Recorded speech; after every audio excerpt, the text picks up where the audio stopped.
Hi friends, today நம்ம என்ன video பார்க்க போகிறோம் அப்படின்னா லோக்கல் வேரியபிள் அண்ட் குளோபல் வேரியபிளுக்கு இருக்க டிஃப்ரெண்ட் பார்க்கலாம். ஓகேங்களா?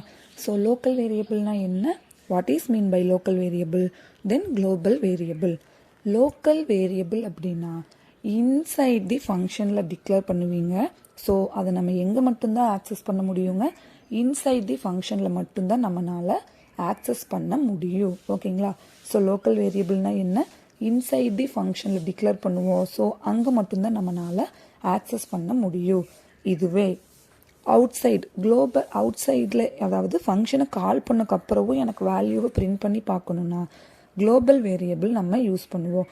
ஸோ குளோபல் வேரியபிள் அப்படிங்கிறது அவுட் சைட் தி ஃபங்க்ஷனில் டிக்ளேர் பண்ணியிருப்பீங்க. So outside of the ஃபங்க்ஷன்லேயும் நம்மளால் சேம் வேல்யூவை யூஸ் பண்ண முடியும். கிளியருங்களா? local variable அப்படிங்கிறது declare inside the function, global variable means declared outside the function, then access we can also access outside of the function. ஓகேங்களா? So இப்போ program பார்க்கலாம். def பைத்தானில் நம்ம என்ன பண்ணுவோங்க, void int அந்த மாதிரி ஃபங்க்ஷன் நேம் கொடுக்க மாட்டோம், டெஃபினேஷன். ஸோ def டிக்ளேர் பண்ணிடுவோம். கொடுத்துட்டு end with colon, a equal to 10 கொடுத்துருக்கேன், b equal to 20. பிரிண்டில் நான் ஏவை பிரிண்ட் பண்ணுறேன். ஒரு அரித்மெட்டிக் ஆப்ரேஷன் பெர்ஃபார்ம் பண்ணி பார்க்கலாம். c equal to a plus b. இப்போ நம்ம என்ன பண்ணுறோம், பிரிண்டில் சிஏ கொடுத்துறோம். இவ்வளோ நாள் நம்ம என்ன பார்த்தோங்க, பிரிண்ட் கொடுத்தா நம்மளுக்கு வேல்யூ வந்து என்ன ஆயிரும், பிரிண்ட் ஆயிரும். கரெக்டுங்களா? ஸோ இப்போ நம்ம வந்துட்டு இந்த ப்ரோக்ராமை சேவ் பண்ணிவிட்டு ரன் பண்ணி பார்க்கலாம். ரெண்டு பிரிண்ட் ஸ்டேட்மெண்ட் இருக்குது, பட் எப்படி பிரிண்ட் ஆகுதுன்னு பார்க்கலாம். ஓகேங்களா? ஸோ ஏக்கு வந்து நம்ம என்ன வேல்யூ கொடுத்துருக்கோங்க, ஏதாவது ஒரு வேல்யூ டிக்ளேர் பண்ணியிருக்கோம், பிக்கு ஒரு வேல்யூ டிக்ளேர் பண்ணியிருக்கோம். ஜஸ்ட் ஏவையும் சியும் பிரிண்ட் பண்ணுறேன். ஸோ இந்த ப்ரோக்ராம் ரன் பண்ணும்போது நம்மளுக்கு என்ன ஆகலை, எந்த அவுட்புட்டுமே நம்மளுக்கு டிஸ்பிளே ஆகலை. பிகாஸ் ஃபங்க்ஷன் வரும்போது அந்த ஃபங்க்ஷனை கால் பண்ணிங்கன்னா மட்டும்தான் ஃபங்க்ஷன் ரன் ஆகும்.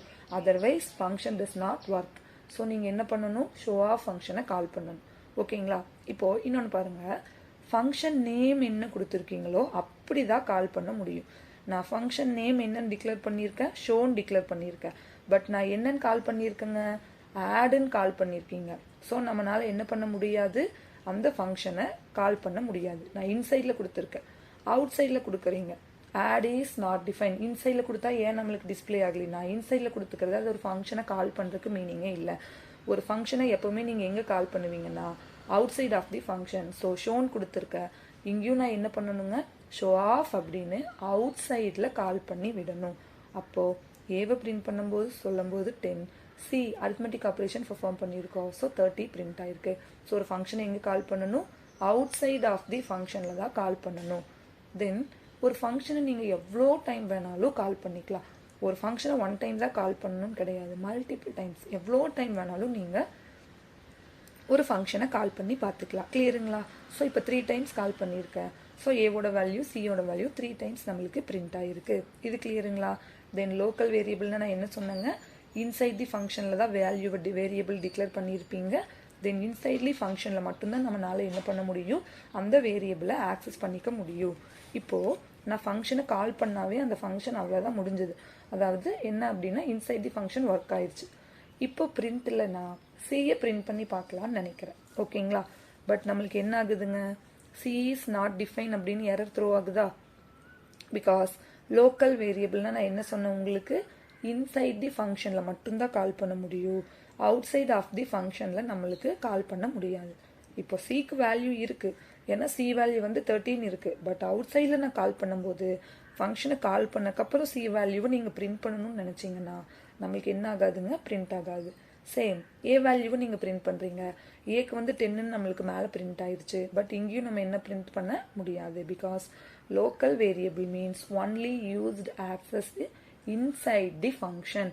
அவுட் சைட் தி ஃபங்க்ஷன் நம்மளால் என்ன பண்ண முடியாதுங்க, we cannot access that local variable. இதுவே ஒரு வேளை இன்சைட்னா சேம் உள்ளேயே நான் கொடுத்து பார்க்குறேன், சின்டாக்ஸ் எரர் வரும். ஏன்னா ஃபங்க்ஷனுக்கு மட்டும்தான் உள்ள நம்ம வேல்யூவை பிரிண்ட் பண்ணி பார்க்க முடியும். அவுட் சைட் ஆஃப் தி ஃபங்க்ஷன்லையும் நம்மளால் வேல்யூவை பிரிண்ட் பண்ண முடியாது. லோக்கல் வேரியபிள்னால் என்னன்னு கிளியராக புரிஞ்சுதுங்களா? ஸோ அதுக்காக தான் நம்ம என்ன பண்ணுறோம் அப்படின்னா குளோபல் வேரியபிள் போகிறோம். ஃபங்க்ஷனை கால் பண்ணக்கப்புறமும் அவுட் சைடில் எனக்கு ஒரு வேல்யூவை நான் பிரிண்ட் பண்ணி பார்க்கணும், யூஸ் பண்ணணும்னா குளோபல் வேரியபிள் டிக்ளேர் பண்ணிக்கலாம். தென் குளோபல் கீவேர்டு கொடுப்போம். என்னன்னு சொல்கிற பாருங்கள், ஸோ குளோபல்னா என்னதுங்க, அவுட் சைட் தி ஃபங்க்ஷன்லையும் என்னால் அந்த வேல்யூவை ஆக்சஸ் பண்ண முடியும். மேலே ஃபங்க்ஷனுக்கு global variable declare outside the function, ஏக்கு 15 கொடுத்துட்டீங்க. இப்போது ஃபங்க்ஷன் கால் பண்ணக்கப்புறம் நான் என்ன பண்ணுறேன், ஏவோட வேல்யூவை பிரிண்ட் பண்ணி பார்க்குறீங்க. கிளியருங்களா? ஸோ ஃபங்க்ஷனை கால் பண்ணக்கப்புறம் நான் வந்துட்டு ஏவோட வேல்யூவை பிரிண்ட் பண்ண போகிறேன். ஏன்னா அவுட் சைடில் நம்ம என்ன மட்டும்தான் கொடுத்துருக்கோங்க, ஏக்கு வந்துட்டு 15 நான் கொடுத்துருக்கேன். பியை நான் குளோபல் வேரியபிளாக டிக்ளேர் பண்ணவே இல்லை. Global variable means global variable declared outside of the function. So def ஷோக்கு மேலே நான் ஏக்கு 15 அசைன் பண்ணிவிட்டு இப்போ பி ஈக்குவல் டு 20 ஜஸ்ட் ஏவை பிரிண்ட் பண்ணுறேன். அரித்மெட்டிக் ஆப்ரேஷன் பர்ஃபார்ம் பண்ணிவிட்டு அகெயின் ஏவை பிரிண்ட் பண்ணுறேன். ஸோ ஏக்கு எல்லா பக்கம் என்ன வந்திருக்குங்க, இன்சைடில் ஏவை பிரிண்ட் பண்ணும்போதும் நம்மளுக்கு 15 தான் வந்திருக்கு. அவுட் சைடில் ஏவை பிரிண்ட் பண்ணும்போது நம்மளுக்கு என்ன தான் வந்திருக்கு, 15. பிகாஸ் குளோபலாக டிக்ளேர் பண்ணியிருக்க வேல்யூவை இன்சைட் ஃபங்க்ஷனும் யூஸ் பண்ணியிருக்கு, அவுட் சைட் ஆஃப் தி ஃபங்க்ஷனும் யூஸ் பண்ணியிருக்கு. Outside of the variable நீங்கள் பிரிண்ட் பண்ணும்போது என்ன ஆயிருக்குங்க, பிரிண்ட் ஆகிருக்கு. இது கிளியருங்களா? இப்போது குளோபல் வேரியபிள்னால் என்ன மீனிங்னா, இன்சைடில் நீங்கள் அதை வேல்யூவை சேஞ்ச் பண்ணாலும் என்ன ஆகணும், குளோபலாக போய் சேஞ்ச் ஆயிடணும். ஏன்னா ஏக்கு நீங்கள் இப்போ ஒரு வேல்யூ கொடுத்துருக்கீங்க 10ன்னு. ஸோ அது எங்கேயும் சேஞ்ச் ஆயிடணும், குளோபல் வேல்யூ. பிகாஸ் அதை தான் நம்ம எல்லா பக்கம் யூஸ் பண்ணிகிட்ருக்கோம்னு அர்த்தம். கரெக்டுங்களா? இப்போ பாருங்கள், ஏக்கு நான் அவுட் சைடில் 15 கொடுத்துட்டு இன்சைடில் 10ன்னு கொடுத்துருக்கேன். அப்போது இன்சைடில் 10ன்னு வந்திருக்கு, பட் ஏன் அவுட் சைடில் 15 வந்திருக்கு? ஏன்னா நான் என்ன சொன்னேங்க, மேலே வந்துட்டு ஏ ஈக்குவல் டு 15 கொடுத்துட்டா அதை குளோபல் வேரியபிள். அப்போ நான் இன்சைடில் நான் எந்த வேல்யூவை சேஞ்ச் பண்ணாலும் என்ன ஆகணும், அவுட் சைட்லேயும் சேஞ்ச் ஆகணுமா? அப்போ ஏக்கு நான் 10ன்னு ரீரைட் பண்ணிட்டேன். பட் அது எங்கே மட்டும்தான் எனக்கு சேஞ்ச் ஆகிருக்கு, இன்சைடில் மட்டும்தான் சேஞ்ச் ஆகிருக்கு, அவுட் சைடில் சேஞ்ச் ஆகலை. இப்போ பாருங்கள், லோக்கலில் 10ன்னு கொடுத்து அதை பிரிண்ட் பண்ணிட்டீங்க. இப்போ நீங்கள் ஏக்கு 15 அசைன் பண்ணிவிட்டு அப்போவும் என்ன பண்ணுறீங்க அப்படின்னா ஏவையும் பிரிண்ட் பண்ணுறீங்க, அவுட் சைட் ஆஃப் த ஏவையும் நம்ம பிரிண்ட் பண்ணி பார்க்கலாம். இப்போ என்ன பண்ணியிருக்கோம், இன்சைட்குள்ளே ஏக்கு 10 கொடுத்துருக்க. ஆஃப்டர் சேஞ்ச் என்ன ஆயிருக்கு, வேல்யூ அது மட்டும்தான் லோக்கலாக மட்டும்தான் பிரிண்ட் ஆகிருக்கு. குளோபலாக வெளியே என்ன அவுட் சைட் ஆஃப் தி ஃபங்க்ஷனில் என்ன ஆகலிங்க, வேல்யூ சேஞ்ச் ஆகவே இல்லை. கரெக்டுங்களா? எனக்கு மீனிங் என்ன அப்படின்னா, பைத்தானில் குளோபல் அப்படிங்கிற கீவேர்டை நீங்கள் டிக்ளேர் பண்ணணும். ஸோ மேலே ஏங்கிறதுக்கு 15 கொடுத்தாலும் இங்கே உள்ளே கொடுக்கறது எல்லாமே லோக்கலாக தான் சேஞ்ச் ஆகும். ஸோ குளோபல் ஏன் நீங்கள் டிக்ளேர் பண்ண போகிறீங்க. இப்போ தான் என்ன மீனிங்னா, குளோபலாக டிக்ளேர் பண்ணியிருக்க ஏவை நம்ம ஆக்சஸ் பண்ணுறோன்னு அர்த்தம்.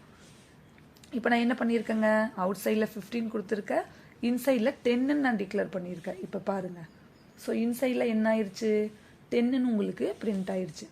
பட் ஆஃப்டர் சேஞ்ச் நான் சொன்னேன்னா, ஏன் நீங்கள் கொடுத்துருக்கிறதுனால உங்களுக்கு என்ன ஆயிருக்குங்க, ஏவோட வேல்யூ பிரிண்ட் ஆகுது. ஆஃப்டர் சேஞ்ச் பண்ண உடனே அது எல்லா பக்கம் என்ன ஆயிரும், சேஞ்ச் பண்ணி விட்டுருது. ஸோ இப்போ இன்சைட் தி ஏ உங்களுக்கு என்ன வந்திருக்கு, ஏக்கு நான் குளோபலாக 15 தான் கொடுத்துருக்கேன். ஸோ அந்த 15 நம்மளுக்கு பிரிண்ட் ஆகுது. கிளியருங்களா? இங்கே பாருங்கள், ஏக்கு 15 கொடுத்துருக்க. ஸோ இப்போ அந்த ஏவை பிரிண்ட் பண்ணும்போது 15 வரும். ஆஃப்டர் சேஞ்ச் பண்ணி விட்டுறீங்க. என்னன்னு சேஞ்ச் பண்ணுறீங்க, ஏ ஈக்குவல் டு 50 அப்படின்னு சேஞ்ச் பண்ணுறீங்க. அந்த 50 அப்படிங்கிறது எங்கேயும் சேஞ்ச் ஆயிடுச்சு, அவுட் சைட் ஆஃப் தி ஃபங்க்ஷன்லையும் சேஞ்ச் ஆயிரும். இதுதான் குளோபல் வேரியபிள். ஓகேங்களா? ஸோ குளோபல் வேரியபிள் அப்படின்னா இன்சைடில் நீங்கள் எந்த வேல்யூ சேஞ்ச் பண்ணாலும் அது எங்கேயும் தான் சேஞ்ச் ஆகணும், குளோபலாக டிக்ளேர் பண்ணியிருக்கிறதுலேயும் தான் நம்ம சேஞ்ச் ஆகணும். ஸோ நம்ம என்ன பண்ணணும்னா, குளோபல் அப்படிங்கிற கீவேர்டை கொடுத்து அந்த வேரியபிள் நேமை டிக்ளேர் பண்ணணும். ஸோ அப்போ லோக்கலில் எந்த சேஞ்சஸ் பண்ணாலும் அது எங்கேயும் சேஞ்ச் ஆகுங்க, குளோபல்லையும் சேஞ்ச் ஆயிடும். கிளியருங்களா? ஸோ இந்த கான்செப்ட் புரிஞ்சிருக்குன்னு நினைக்கிறேன். புரியலனா ஏதாவது கமெண்ட் பண்ணுங்கள். உங்களுக்கு ஏதாவது டவுட் இருந்தால் கமெண்ட் பண்ணுங்கள். ஸோ குளோபல் வேரியபிளுக்கும் லோக்கல் வேரியபிளுக்கும் என்னன்னு டுடே பார்த்துட்டோம். டுமாரோ வேறு கான்செப்ட் பார்க்கலாம். ஓகேங்களா? ஸோ மறக்காமல் என்னோட யூடியூப் சேனலை சப்ஸ்கிரைப் பண்ணிக்கோங்க, இன்ஸ்டாகிராம் பேஜை ஃபாலோ பண்ணிக்கோங்க. தேங்க்யூ.